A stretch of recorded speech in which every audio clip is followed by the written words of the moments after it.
Hi friends, இன்றைக்கி நம்ம relax ரெசிபீஸில் முழு கோழியை வச்சு எப்படி சிக்கன் ரோஸ்ட் பண்ணலாம்னு பார்க்கலாம். அதுக்காக 2 கோழி எடுத்து வச்சுருக்கேன். அதோட வெயிட்டு மொத்தமாக 2.5 கிலோ அளவுக்கு இருந்தது. இப்போ தேவையான மற்ற பொருட்களோட அளவை பார்த்தலாம். வெண்ணெய் ஒரு 200 கிராம் எடுத்துருக்கேன். இது ரூம் டெம்பரேச்சரில் இருக்கணும். ஒரு 2 டீஸ்பூன் உப்பு, 3லேருந்து 4 டீஸ்பூன் வரைக்கும் மிளகாய்த்தூள் எடுத்துக்கலாம். 2 டீஸ்பூன் கரம் மசாலா, 2 டீஸ்பூன் ஜீரகத்தூள், 1 டீஸ்பூன் மிளகுத்தூள் எடுத்துருக்கேன். 2 டேபிள் ஸ்பூன் அளவுக்கு தேன் தேவைப்படும்.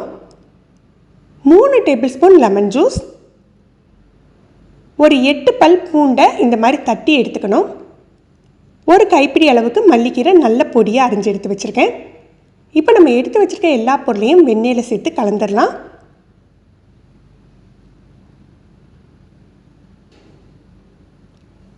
வழக்கமாக நம்ம சிக்கன் ரோஸ்ட்டுக்கு எண்ணெய் யூஸ் பண்ணி கூட மேரினேட் பண்ணுவோம். ஆனால் இந்த மாதிரி முழு கோழியாக நம்ம ரோஸ்ட் பண்ணையில் வெண்ணெயும் தேனும் ரொம்ப முக்கியம். தேன் யூஸ் பண்ணுறோமே நமக்கு இனிப்பு கொடுத்துருமா? அப்படி இல்லைங்க. தேன் யூஸ் பண்ணிங்க அப்படின்னா அந்த சிக்கனுக்கு மேலே உள்ள கலர் ரொம்ப நல்ல கலர் கிடைக்கும். உங்களுக்கு டேஸ்ட்டும் ரொம்ப அருமையாக இருக்கும். அதனால் கட்டாயம் தேனை யூஸ் பண்ணுங்கள்.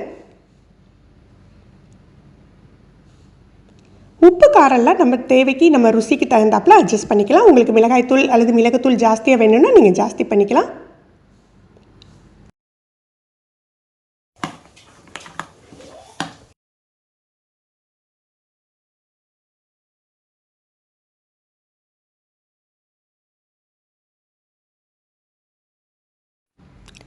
வெண்ணெய் தயாராகிடுச்சு.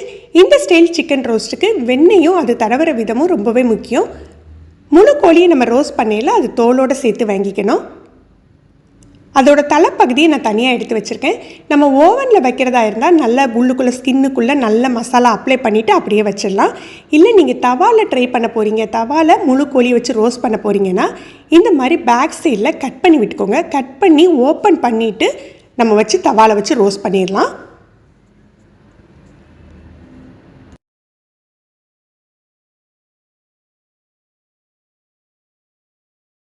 ஸ்பைஸ் எல்லாம் போடுறதுக்கு முன்னால் சிக்கனில் உள்ள தண்ணி பதத்தெல்லாம் எடுத்துடணும். ஈரப்பதம் இருந்தது அப்படின்னா அது மசாலா சரியாக ஒட்டாது. ஒரு டிஷ்யூ வச்சு நல்லா அழுத்தி எடுத்துக்கலாம்.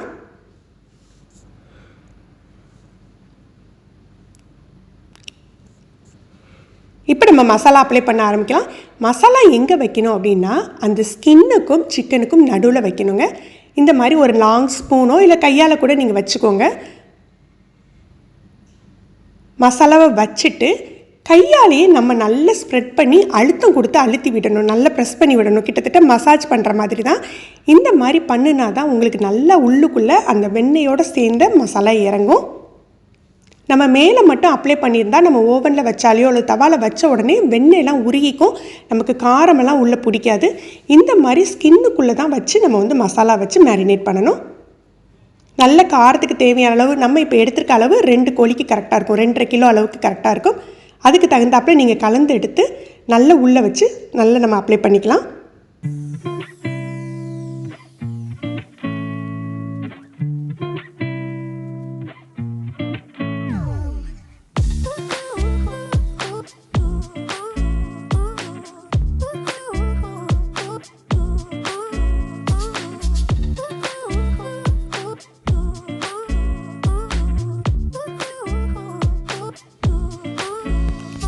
இதே மாதிரியே கீழ்ப்பகுதியிலையும் நம்ம அப்ளை பண்ணிடணும்.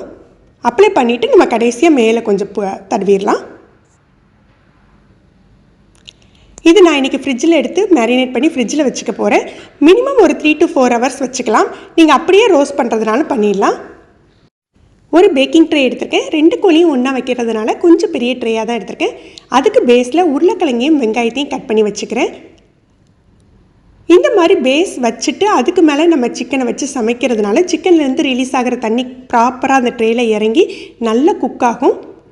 இதில் கொஞ்சமாக உப்பு மிளகுத்தூள் சேர்த்துக்கலாம். உருளைக்கிழங்கு வெங்காயம் தான் வைக்கணும் இல்லைங்க, எந்த வெஜிடபிள்னாலும் வைக்கலாம். பொதுவான சிக்கனோட உருளைக்கிழங்கு வெங்காயம் பூண்டு இதெல்லாம் மேட்ச் ஆகிறதுனால நான் இந்த மாதிரி வச்சுருக்கேன். இப்போ நம்ம மேரினேட் பண்ண கோழி எடுத்து வச்சிடலாம். சிக்கன் ஊற வச்ச பாத்திரத்துலேயே அந்த சிக்கன்லேருந்து கொஞ்சம் நம்ம அப்ளை பண்ணியிருந்த பட்டர் தேனெல்லாம் கலந்த தண்ணி கொஞ்சம் இருக்கும். அதுலேயே கொஞ்சமாக மிளகாய்த்தூள் கலந்து நம்ம மேலே தடவிக்கலாம். ஓவனை 180 டிகிரிக்கு ப்ரீ ஹீட் பண்ணி வச்சுருக்கேன். 15 மினிட்ஸ் ப்ரீ ஹீட் ஆகிருக்கு. வழக்கமாக நம்ம சிக்கன் ரோஸ்ட் பண்ணையில் நல்ல ஹை பவரில் வச்சு நம்ம ரோஸ்ட் பண்ணுவோம். ஆனால் இந்த மாதிரி முழு கோழி ரோஸ்ட் பண்ணையில் நல்ல மீடியம் ஃப்ளேமில் நம்ம ரோஸ்ட் பண்ணையில் ரொம்ப நல்ல சாஃப்டாக ஜூஸியாக கிடைக்கும்.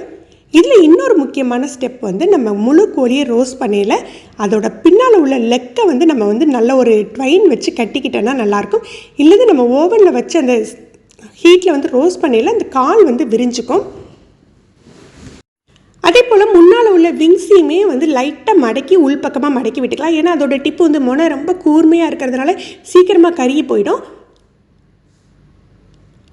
இப்போ கொஞ்சம் பூண்டு எடுத்துருக்கேன். இதை இந்த மாதிரி 2 பார்ட் 3 பார்ட்டாக கட் பண்ணி எடுத்துக்கலாம். இது எதுக்காக அப்படின்னா இந்த மாதிரி சிக்கனுக்குள்ளே வச்சுட்டா அதோட சேஃபும் நல்லாயிருக்கும். இதோட ஃப்ளேவர் உள்ளே இறங்கி ரொம்ப டேஸ்டியாக இருக்கும். கார்லிக் தான் வைக்கணும் இல்லைங்க, நீங்கள் உருளைக்கிழங்கு வெங்காயம் கூட வச்சுக்கலாம். கார்லிக்கோட ஃப்ளேவர் ரொம்ப நல்லாயிருக்கும், அதனால் நான் கார்லிக் வச்சுக்கிறேன். ஆல்ரெடி நம்ம மேரினேஷன்லேயே லெமன் சேர்த்துருக்கோம். இப்போ ஒரு 1/2 லெமன் எடுத்து மேலே லைட்டாக பிழிஞ்சு விட்டுக்கலாம்.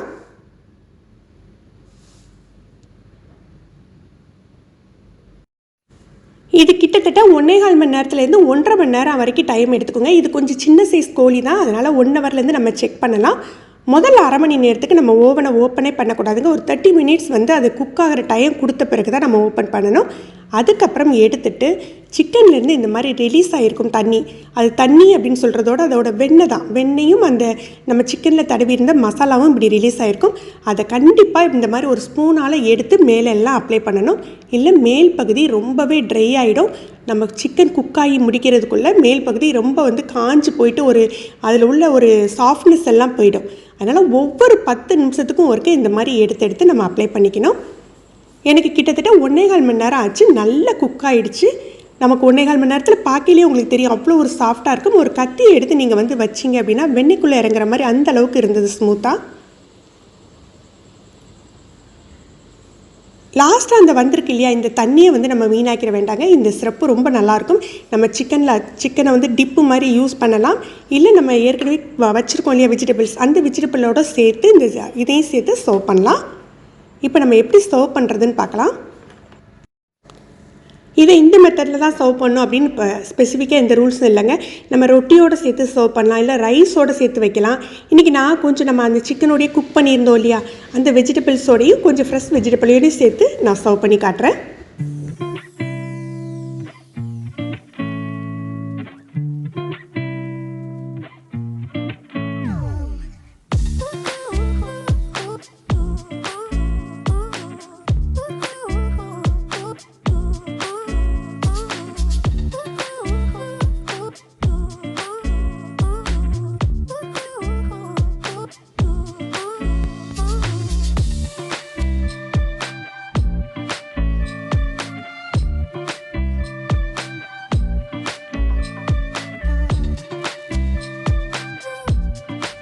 நம்ம முழு கோழி ரோஸ்ட் ரெடி ஆகிடுச்சு. ஃப்ரெண்ட்ஸ், நீங்களும் இந்த ரெசிபி ட்ரை பண்ணி பாருங்கள். எப்படி இருந்ததுன்னு கமெண்ட் பண்ணுங்கள். இந்த வீடியோ உங்களுக்கு பிடிச்சிருந்ததுன்னா மறக்காமல் லைக் பண்ணி உங்கள் ஃப்ரெண்ட்ஸ் அண்ட் ஃபேமிலிக்கு ஷேர் பண்ணுங்கள். நீங்கள் நம்ம சேனலுக்கு புதுசு இன்றைக்கி தான் ரிலாக்ஸ் ரெசிபிஸ் பார்க்குறீங்கன்னா சப்ஸ்கிரைப் பண்ணி கீழே உள்ள பெல் பட்டனில் ஆல் செலக்ட் பண்ணி வச்சுக்கிட்டிங்கன்னா நம்ம சேனலில் வீடியோக்கள் போட்ட உடனே உங்களுக்கு நோட்டிஃபிகேஷன் கிடைக்கும். தேங்க்யூ.